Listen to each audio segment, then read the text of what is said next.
اس channel کے ذریعے پیش کیے جانے والے مختلف دینی پروگراموں سے فائدہ اٹھانے کے لیے ہمارے اس چینل کو آپ خود بھی سبسکرائب کر لیں اور نئی ویڈیوز کے نوٹیفیکیشن کے لیے بیل آئیکن کو پریس کر لیں اور ساتھ ساتھ دوسروں کو شیئر کر کے ثواب جاریہ حاصل کریں۔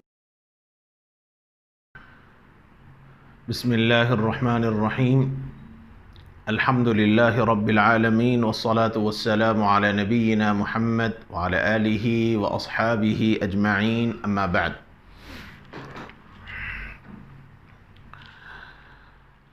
واقعہ افک اور امت کے لیے پیغام۔ اس سلسلے میں واقعے کا ایک پہلو عرض کیا گیا۔ دوسرا جو سلسلہ ہے واقعے کا وہ کچھ اس طرح ہے۔ نبی اکرم صلی اللہ علیہ وآلہ وسلم نے صحابہ سے پوچھا، حضرت اسامہ، حضرت علی، حضرت عمر رضی اللہ تعالی عنہم، ان حضرات سے پوچھا، سبھوں نے تصدیق کی۔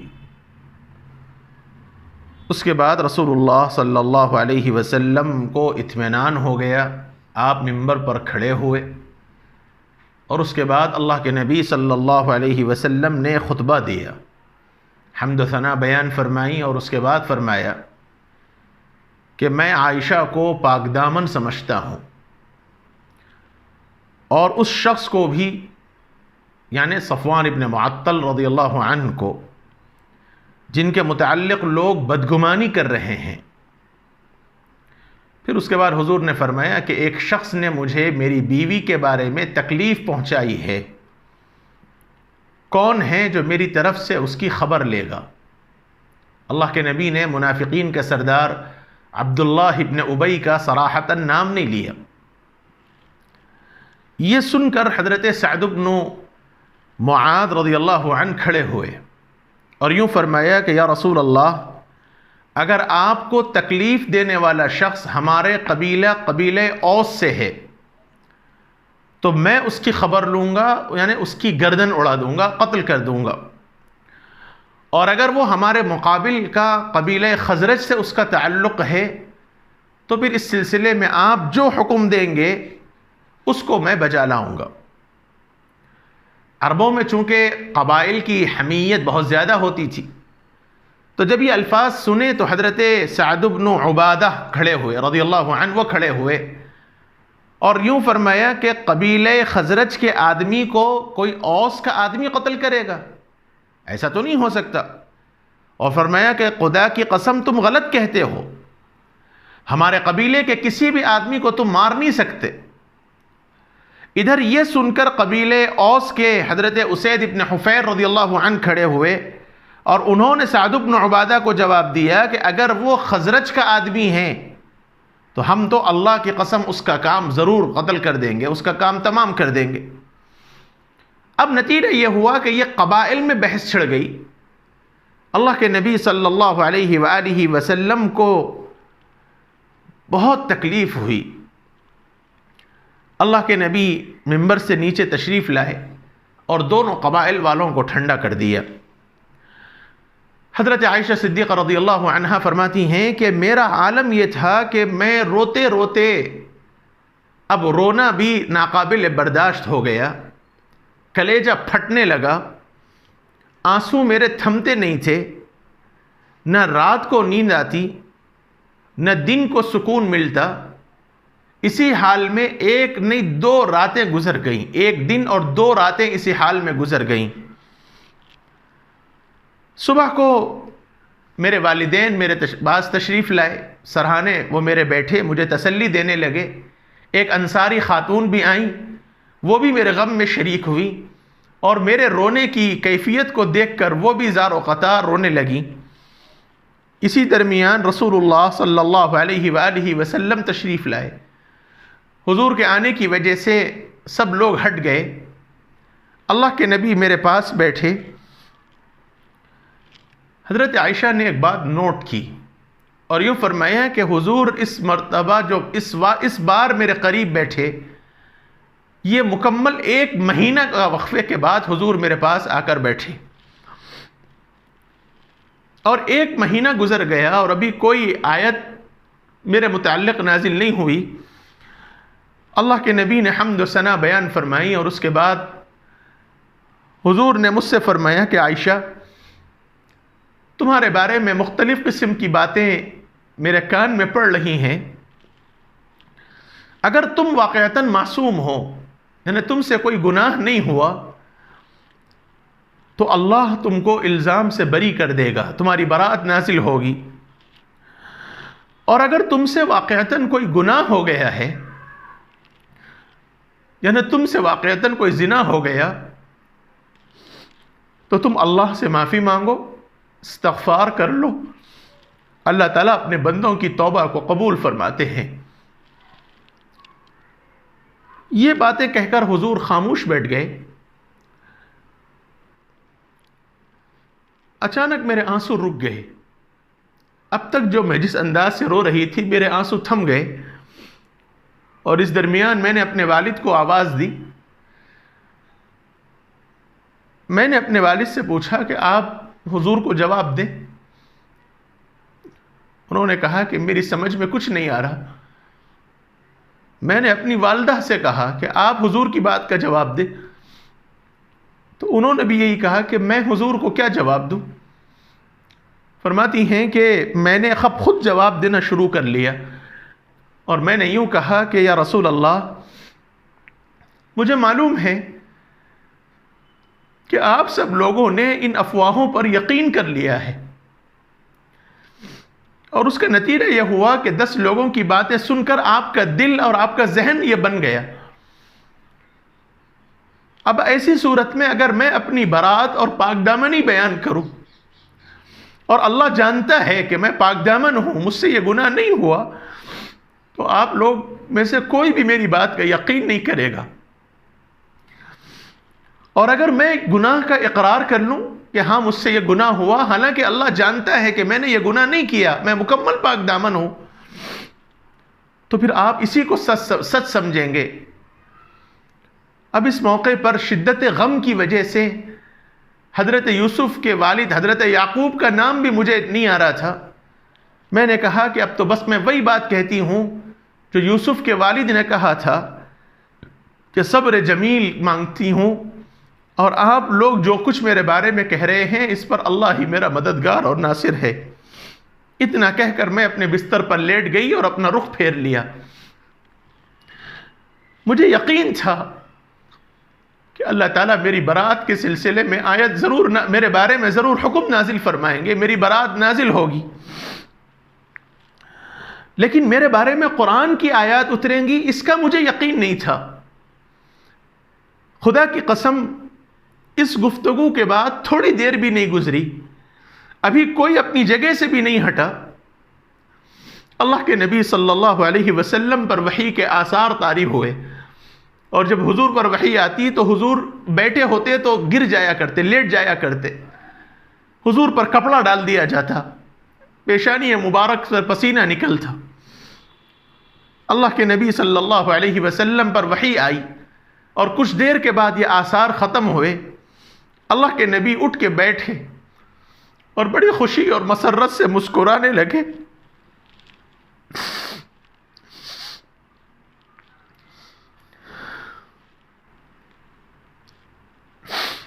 اور پہلا جملہ جو اس کے بعد فرمایا وہ یہ تھا کہ عائشہ، اللہ کا شکر ادا کرو، تجھے مبارک ہو، اللہ نے تیری برات نازل کر دی۔ جیسے یہ سننا تھا، میری ماں ام رومان کہنے لگی کہ عائشہ اٹھو اور اللہ کے رسول صلی اللہ علیہ وسلم کا شکر ادا کرو۔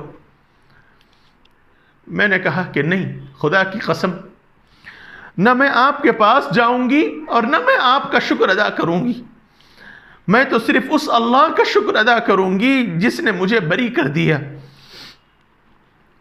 پھر اللہ کے نبی صلی اللہ علیہ وآلہ وسلم مسجد نبوی تشریف لے گئے۔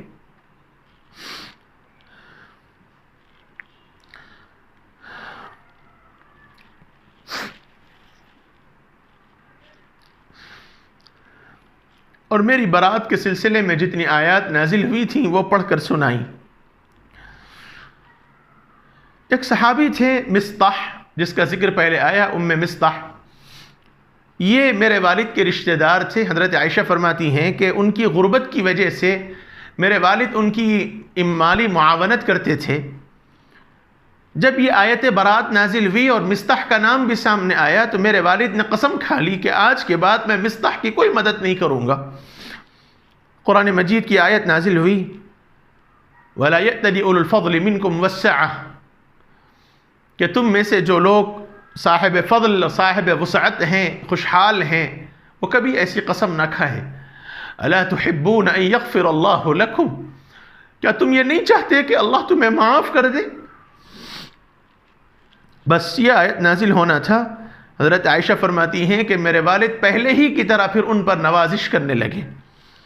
حضرت عائشہ نے ایک بات یہ بھی فرمائی کہ اللہ کے نبی صلی اللہ علیہ وسلم نے میرے متعلق زینب بنت جحش رضی اللہ عنہ سے بھی پوچھا، یعنی حضور کی اور بیوی تھی حضرت زینب، ان سے بھی پوچھا، لیکن انہوں نے باوجود اس کے کہ سوکنوں میں میرا ان سے سب سے زیادہ مقابلہ رہتا تھا، انہوں نے یہی بات فرمائی کہ یا رسول اللہ، میں نے جو کچھ دیکھا یا سنا اس کے متعلق بس اتنا ہی کہتی ہوں کہ عائشہ پاک دامن ہے، عائشہ پاک دامن ہے۔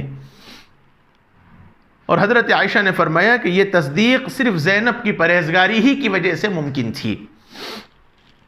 یہ واقعہ جو اختصار کے ساتھ آپ کے سامنے پیش کیا گیا، یہ صرف بخاری کی روایت کو سامنے رکھ کر پیش کیا گیا۔ اس واقعے سے متعلق جو پیغام ملتا ہے، جو آج کے سیشن میں، آج کے جو قسط میں بات آئی، ایک تو یہ ہے کہ اللہ کے نبی صلی اللہ علیہ وسلم نے نہ صرف یہ کہ براءت اپنی بیوی کے متعلق فرمائی، بلکہ حضرت صفوان کے متعلق بھی حسن ظن قائم کیا اور فرمایا کہ عائشہ اور صفوان دونوں کے متعلق میری رائے یہی ہے کہ یہ دونوں ایسا نہیں کر سکتے۔ دوسری بات اس سے یہ سمجھ میں آئی کہ اگر دو حمیت کی وجہ سے دو لوگوں میں اگر کوئی غلط فہمی پیدا ہو جائے تو انسان کو چاہیے کہ کوشش کر کے وہ غلط فہمیوں کو دور کرے۔ جیسے قبیلہ اوس اور قبیلہ خزرج والوں کے درمیان جو ایک طرح کی غلط فہمیاں پیدا ہوئی تھیں، اللہ کے نبی صلی اللہ علیہ وسلم نے فوری اس کی تلافی فرمائی، اس کا ازالہ فرمایا۔ تیسری بات جو حضرت عائشہ نے نوٹ کیا، حضور تشریف لائے اور 1 مہینے تک اس طرح نہیں بیٹھے جیسے اس مرتبہ بیٹھے، جیسے اس سے پہلے عرض کیا گیا کہ عورت کو مزاج شناس ہونا چاہیے، شوہر کے ساتھ ویسا تعلق ہونا چاہیے۔ اللہ کے نبی پر جو اثرات تھے، جو کیفیت تھی، وہ دلی لگاؤ کی وجہ سے تھا، اور حضرت عائشہ اتنا زیادہ جو بے قرار اور بے چین ہو کر رو رہی تھی، اللہ کے نبی کے تعلق کی بنیاد پر تھا۔ اس لیے میاں بیوی کا جو تعلق ہے وہ بہت گہرا اور بہت مربوط ربط ہے۔ حضرت عائشہ صدیقہ رضی اللہ تعالی عنہا نے اپنی پاکدامنی کا جو اقرار اور اظہار فرمایا، وہ بھی بات فرمائی۔ چوتھی بات، جو اللہ کے نبی کے حضرت رومان کے کہنے پر کہ حضور کا شکر ادا کرو، حضرت عائشہ نے جو بات فرمائی کہ میں ان کا شکریہ ادا نہیں کرتی، یہ ایک امتی ہونے کی حیثیت سے نہیں تھا۔ یہ بہت بہت غور طلب بات ہے۔ یہ امتی ہونے کی حیثیت سے نہیں تھا، یہ میاں بیوی کے تعلقات کی بنیاد پر تھا، اور حضور نے بھی کوئی برا نہیں مانا۔ حضرت عائشہ نے بھی اللہ کے نبی صلی اللہ علیہ وسلم کے سامنے اپنے جذبات کا اظہار کیا کہ ایک شوہر جس سے میرا وہ تعلق ہے وہ بھی لوگوں کی باتوں میں آ گئے اور مجھ پر شک کیا۔ یہ ایک اظہار تھا ایک بیوی کا، غایت درجہ محبت کا اظہار حضرت عائشہ صدیقہ رضی اللہ عنہ نے حضور کے سامنے فرمایا۔ اس لیے اس کو ایک امتی اور نبی کی حیثیت سے نہیں جوڑنا چاہیے۔ یہ جذبات، یہ محبت، یہ غایت درجہ دلی تعلق اور میلان اور قلب کے اظہار کی بات تھی، اور حضور نے بھی ان کا کوئی بات کا برا نہیں مانا۔ دوسرا یہ ہے، چھٹی بات جو سمجھ میں آتی ہے وہ یہ کہ انسان اگر کوئی اچھے کام کے نہ کرنے کی قسم کھا لے تو اسے چاہیے کہ وہ قسم کو توڑ دے اور پھر کفارہ ادا کر کے وہ کام کر دے۔ جیسے حضرت صدیق اکبر نے قسم کھائی کہ آج کے بعد میں مصطح کو نہیں دوں گا، لیکن جب آیت نازل ہوئی تو اپنی اس قسم پر وہ باقی نہیں رہے، قسم توڑ دیا، کفارہ ادا کر دیا، پھر پہلے سے زیادہ دینے لگے۔ اور حضور کا بھی یہی معمول تھا، اچھے کام نہ کرنے کی قسم کھا لے اور بعد میں معلوم ہوا کہ یہ کام غلط ہوا تو حضور قسم توڑ دیا کرتے تھے۔ امت کو بھی یہ پیغام ہے۔ ساتویں بات یہ پتہ چلی کہ حضرت عائشہ باوجود یہ کہ اقرار کرتی ہیں کہ ہم دو سوتنوں میں اس قسم کی اونچ نیچ ہوا کرتی تھی، لیکن اس کے باوجود حضرت زینب رضی اللہ عنہا حضرت عائشہ سے ان کا مقابلہ ہوا کرتا تھا۔ یہ موقع تھا شوہر سے بیوی کو گرانے کا، لیکن حضرت عائشہ نے فرمایا کہ زینب نے ایسا نہیں کیا۔ ان کا تقوی، ان کا ورع، ان کی پرہیزگاری، ان کا اللہ سے ڈرنے نے میرے بارے میں یہی بات کہی کہ اے رسول اللہ، جتنا میں جانتی ہوں عائشہ خیر ہی خیر ہے، عائشہ میں غلطی نہیں ہو سکتی۔ بہرحال یہ ایک ناقص مطالعے اور ناقص علم کی روشنی میں یہ کچھ علوم جو امت کے لیے پیغام ہو سکتے ہیں وہ آپ کے سامنے پیش کیے گئے، ورنہ اور بھی بہت سے اس میں نکات ہیں، چونکہ وقت کی بھی تحدید ہے اور اس عاجز کا مطالعہ اور علم بھی ناقص ہے، اس لیے اس کو سامنے رکھ کر جو باتیں سامنے آئیں وہ آپ کے سامنے عرض کی گئی۔ اللہ تعالیٰ اس سیرت کو، اس سلسلے کو بے انتہا قبول فرمائے اور اس سے اللہ تعالیٰ زندگیوں میں سیرت کے پیغام کو ہمارے حق میں ڈال دے۔ وصلی اللہ وسلم وبارک علی نبینا محمد وعلی آلہ وصحبہ اجمعین والحمد للہ رب العالمین۔